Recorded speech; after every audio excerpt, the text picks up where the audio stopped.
Hey everybody, this is Flavio Romeo, and May is Mental Health Awareness Month. So we had the opportunity of connecting with Tanvi Mathew. She is the owner of Emerge Counseling and Coaching Center in Ridgewood. We had her on several months ago, and now we wanted to bring her back on because with everything that's going on with mass shootings and suicides and all this, we thought it'd be a good idea just to get some tips and some help on how to identify if someone is having any kind of mental health issues, and also how to find help, either for ourselves or for our loved ones or friends, family. And she gives some great tips on how to do that and how to take care of ourselves.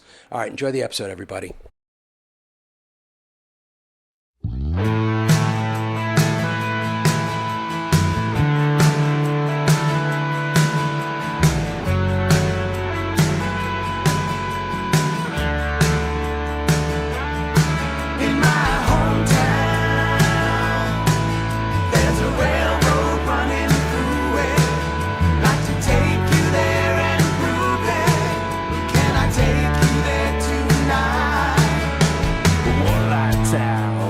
All right, everybody, so here we are. We're at Carlos Bagels here in Hawthorne, right on Lafayette Ave and Warburton Ave. They have an amazing assortment of bagels and treats. They have gluten-free as well. But that's not why we're here. We're here because we're talking to Tanvi Mathew. And I said that right?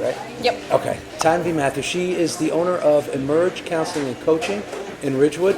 And we had her on a few months back, but we wanted to get her on again because May is Mental Health Month, and with everything that's going on with the mass shooting, I mean, all you have to do is turn on the news, and you're going to go insane just watching the news. Right. So I'm glad that you came on. Thank you so much. Thank you for having me. So Mental Health Month. I mean, you hear a lot of, oh, this is this month and this is that month. What happens during this month in your business, in the mental health business? We're just bringing more awareness to everything that's happening around us, all the stigma that's attached to mental health. That's one of the big things. We want to break that stigma so people can feel more comfortable and supported in reaching out and getting the help that they need. Just talking, you don't always have to get professional help. Just talking about it openly, more comfortably with their natural support system, friends, family members, even coworkers sometimes, whoever it is, because you never know who else is going through something similar, and getting a lending hand or even lending a hand, to other people, it makes a big difference. I feel that oftentimes people don't want to share because they, most of the time you look on Facebook and everybody's like, look how great my life is. Yep. I'm on vacation. I had a steak. I did this. I did that. And so everything looks great, but you don't know what's going on behind that veil, behind that door. So everybody has skeletons in their closet. It's all about keeping up with the Joneses. We see it on Instagram, right? Everybody has those picture-perfect bodies with the faces and the families and the jobs and the cars and the houses. But everybody's got something else going on underneath, right? And we all, at some point in our lifetime, experience stress. We all know what anxiety is. We all know what anger, depression is as well. Some people just go through it longer periods of time. Some people have multiple episodes, but we all can identify with it at some point in our lifetime. And it's important that we talk about it and support each other. I think oftentimes also, I know that your practice, you deal with children as well. Yes, we work with kids 11 and up. So we have Catherine and Shanta. Those are the two therapists that primarily work with the children. I'll work with children as well, but I work with more of the high-profile cases if I need to step in. Yeah, and oftentimes, I guess parents, are in denial that, well, they're just going through a phase, or they're just going through this, or they're just going through that. Meanwhile, there are red flags that come up. And how would you encourage those parents to address it or to confront it? Not confront, but just how to deal with that. So we don't want to use the words confront. We don't want to use the word. I took it back. We don't want to use the word deal. What we want to do is we want to engage. We want to engage in a healthy dialogue with our kids as constantly as possible, as consistently every day. I know we all lead daily busy lives. I know in my home right now with 3 kids, we're scattered all over the place. Sometimes we're missing things. We can barely say a hello and goodbye, but we try to make the time, even if it's 5-10 minutes. And I think I said this in the last interview with you. Just taking that 5-10 minutes just to see, not just how was your day, it was fine. It's tell me who you talked to today. Did you have any issues? Did you feel high? Did you feel low? Those are all important questions to engage. And the other thing is, when we engage, we want to be able to have a dialogue. Right. We don't want to just respond with whatever our response is, or whatever thought process we're having. We want to respond to their emotion, what their feeling is. Tell me more about it. Right? Why did that make you feel that way? We don't want to just tell them everything's going to be okay, don't worry about it. Because what we're doing is we're putting that Band-Aid on it and covering it up, and guess what? That Band-Aid's going to keep falling off. Yeah. And we don't want it to get bigger. Don't know what that episode that happened, you don't know what that's created inside of that person. Absolutely. Yeah. So much goes into our subconscious, because that's where we suppress it. We tell ourselves, it's going to be okay, it's going to be okay. And then we have a trigger, and when that trigger ignites, we don't know where the reaction is coming from. Yeah, it's like, why did you react like that? Why did you do that? Yeah. But meanwhile, it could be something that's 2-3 months building up, and then it's like a volcano. And it's not always PTSD either, right? So sometimes it's little events that happen that really didn't cause any friction in our life, but it bothered us, it irked us. But it happens enough times. It can become my dad was like that. My dad would have issues at work. He was a tailor, and he'd talk about how this person, how he can't stand this person or that person, but you could tell that he never really talked much about it. So it would just build and build and build and build, and then it would be that volcanic eruption. It's like, what did we do? What did we do? So you were never trying to figure out he was never trying to figure out a solution as it was happening. No, he spoke about it when it was a problem, right? So he was more problem focused instead of solution focused. So when we're solution focused, we take these steps day to day, communicating, engaging, having the dialogues, that healthy interaction. And it takes a few minutes. It should not feel like a task. These are our children, these are our family members, these are our friends. And it should not feel like it's a strenuous task to have conversations with them. Yeah. I mean, now the biggest topic right now are all these mass shootings. I mean, every time you turn the TV on, it's another mass shooting. It's another mass shooting. We had in where my wife and family grew up in Highland Park, Illinois, was the big one last 4th of July, and they knew. Now he's a man, but they knew the boy growing up the whole time. And I mean, do when you have seminars and when you go to these, do they address these kind of things, or how do you try to navigate through these things that are happening that are so visible, like it like this? Yeah. Growing up, it wasn't like that when I was a kid. No, I never heard about anything. No, we used to have just fire drills, and once in a while we would have an earthquake drill. Now my kids come home and say they had an active shooter drill, and what a lockdown. They have that in school? Yeah, they have to do it once in a while because it's preventative. It's happening so often. Right? I commend the schools obviously for doing it because they're trying to be prepared. Hopefully it doesn't happen, right? But this is what the world has come to. We don't, I'm seeing even in conferences and the seminars that we go to, they've become more interactive now. So we do more openly have these discussions about real world, real life happenings, and how can we address it? How can we tackle situations? And we all think, we're one person. How much can we do?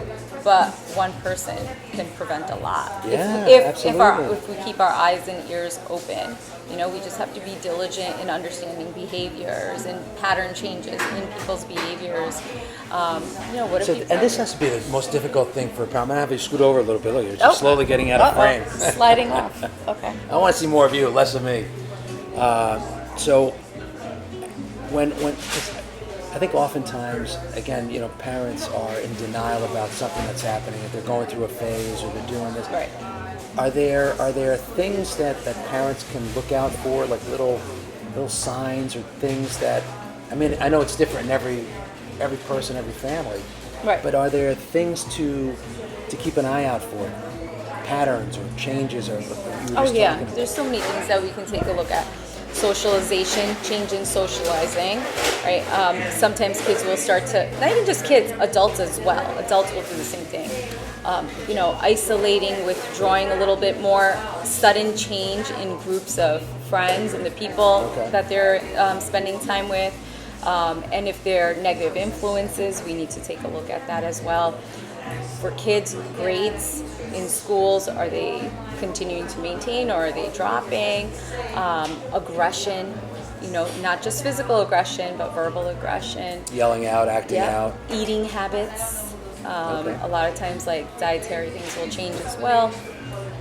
They will have an appetite suppression at times. In the family dynamics, changes in interaction with parents and siblings. Sometimes if something's happening outside the home, they can't express it outside the home, or so when they come home, they might let it out on their siblings and parents. There's so much to look at. Are they communicating with parents? Activities, do they look a little bit more lethargic? Are they giving things away? Personal, meaningful items. That's a sign of somebody that could be thinking about self-harming or suicide. And self-harm is one big thing as well. If people right now, what we're looking at is 1 in 4 people. 1 in 4 have had thoughts of suicide. Really? 1 in 3 have had the thought of or have actually self-harmed. Really? Yeah. Now, self-harm, give me examples of self-harm. So self-harm is, cutting. We hear a lot about that. That's the biggest thing, is like where do they self-harm. Sometimes we also consider certain food restrictions and also self-harm. Burning. That's another one. Sometimes people will do it in places where it won't be visible. Can't see it. Yep. So, But then that's another good and those example. are also indicators of certain traumas where the self-harming is taking place, and how deep, the length of the cut. So there's a lot that we take a look into. It's very extensive. And oftentimes they'll do it in a place, like you said, where you can't see it, but maybe they used to wear a certain kind of a bathing suit, and then all of a sudden they change and they don't want to just to hide it, with t-shirts or whatever the case may be. So again, just small little indicators of what might be happening. Right. Yeah, my heart goes out to the kids, bullying and cyberbullying, and I was bullied as a kid, but bullying was at school. I got out, I'm with my friends, I'm with my family. Right. I had to deal with it again at school. But now with the cyberbullying, it's around you all the time. It's all the same. There was a case in Central Jersey where this young girl, I think she was 14 or 15, and she was beaten up in school, and someone had videotaped, and that post went viral, and she ended up taking her own life. Yeah. Teen suicide is clearly on the rise, and it has been on the rise for some time. Yeah. And I just look at it like I see what happens on social media. I have to imagine that's got to be a part of it. Yeah. Nobody wants to ever get that call that it happens, and in my 20 years, I've gotten that call twice, and it's hard. It's hard because, you feel these people are doing what they can to get through and really make better living out of their life. Yeah. But at the end of the day, when you're down and out, they feel that there's no other option. And that's why the support is so important. Having somebody just know what you're going through, so they can check in on you when you're not able to check in with them and let them know, hey, I'm low. Because if you dip that low enough, it can be difficult to reach out. And the thing is that help is it's right on your phone. It's that close. Everywhere. And I know that there are emergency numbers you can dial if you feel suicidal. Yeah, we have all the numbers. I can give them to you after. Yeah. So we'll put those up. Yeah. And it's amazing because once you do get help, and once it just gives you so much hope that you're not boxed in a corner. You can see the light, and I encourage, all you guys that if you see issues with your children or with yourself, Emerge is certainly one place you can turn to. I mean, there's so many resources. I always tell people, anytime, give me a call. I'm always getting Facebook messages, Instagram messages, text messages, not just from strangers. I get it from friends of friends as well. Where do I go? And it's not always going to be me that's going to be able to help, right? So we have to assess the situation, take a look at what is it that you need. Yeah, and sometimes we have to look around because everybody's not going to be the right fit. I know I'm certainly not the right fit for everybody, but I'm here to help. And we need to advocate. We need to put it out there. And I think we're starting to get there. We're starting to scratch the surface. People are more willing to talk about it. I see a huge change in the population I'm working with. You do? Oh, yeah. Right now, I would say that I used to primarily work with women, and now I would say 50% of my caseload that I'm working with currently is middle-aged Caucasian men. I understand that. Yeah, I do get that.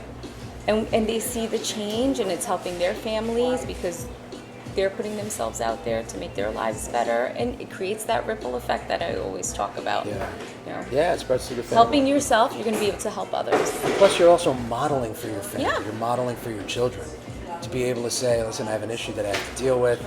I'm going to therapy. I'm working on it. And then all of a sudden, if the children have issues that they have to deal with, like, hey, listen, it's more open now. You can talk about it more. There's no shame in it, right? We don't. Listen, I mean, if we have acne on our face, we go to the dermatologist. If we have heart issues, we go to the cardiologist. This is very invisible, and that's what makes it so complex, because we can mask it. You said it earlier, right? People on social media putting it out there, this picture perfect life, but perfect does not exist. Right. No, it doesn't. No, it doesn't. Perfection does not exist. It's a very subjective term.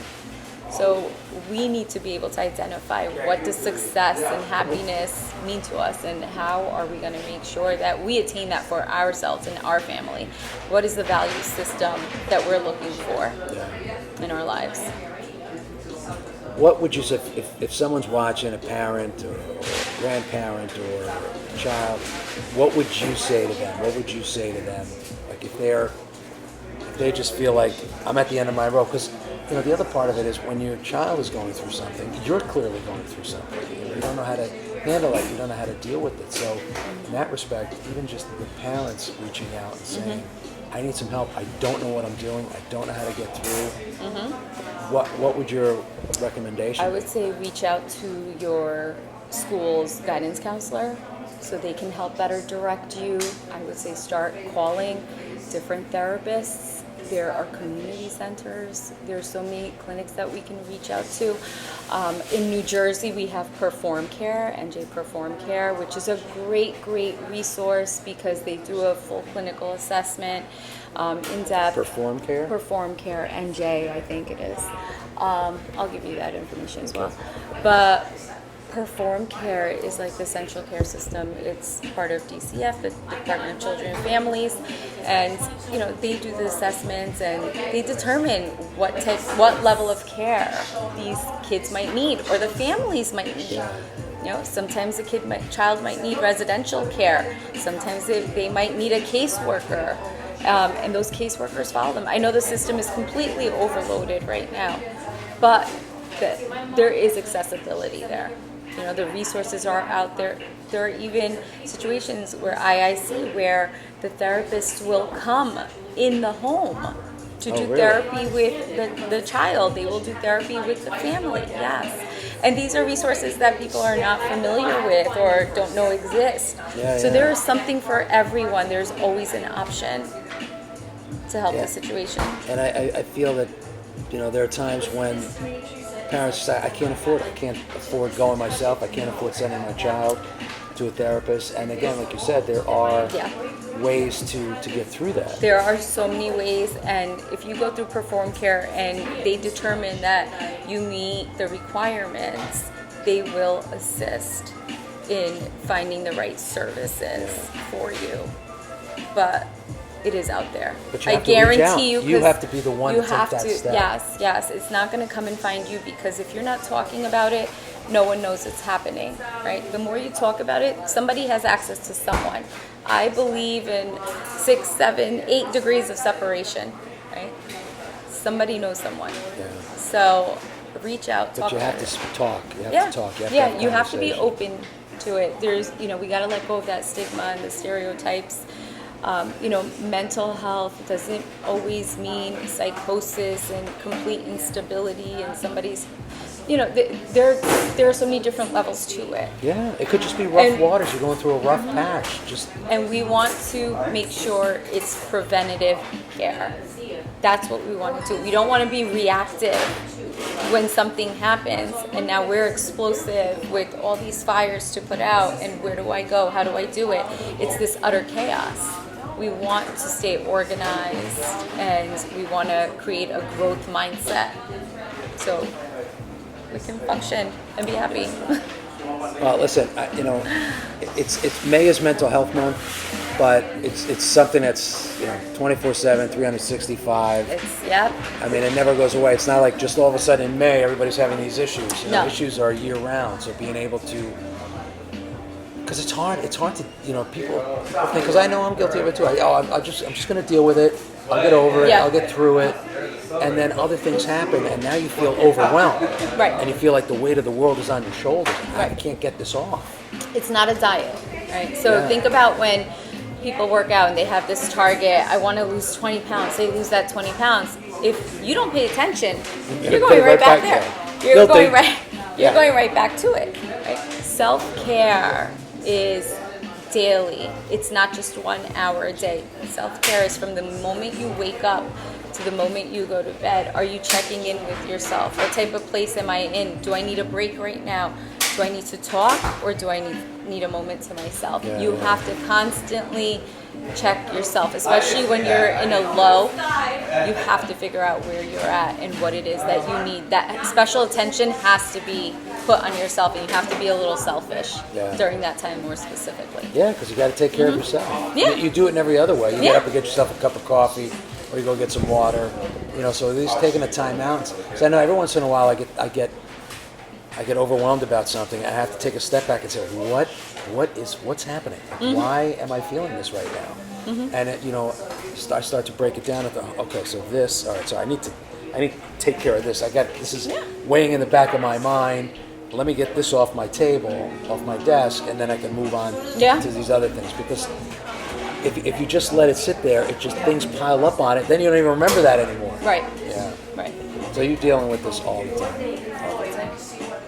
Well, listen, it's Emerge Counseling and Coaching, but as Tanvi said, it's a great resource. Give them a call, talk to them, share what's going on, and they'll be honest. If they can't help you, they will give you the resources that you can reach out to get the help that you need. Yeah. No, it's not just about coming to Emerge. It's about just taking care of your mental Yeah, no matter where you health. are. Doesn't matter where you are. Yeah. And I know that now there are even places, I hear them advertise on the radio, where you could just do telephone Yeah, there's a lot of or Zoom. There's a lot of telehealth. Most therapists are doing telehealth still. Telehealth? But yeah, there's like BetterHelp and all those new services as well, Yeah. where you just sign on and that's that. And at least it gives you, especially if you feel stuck and you feel like there's no way out, Right. you're a phone call away. You're Yep. a phone call away Yep. from changing your life and changing the life of everybody around you.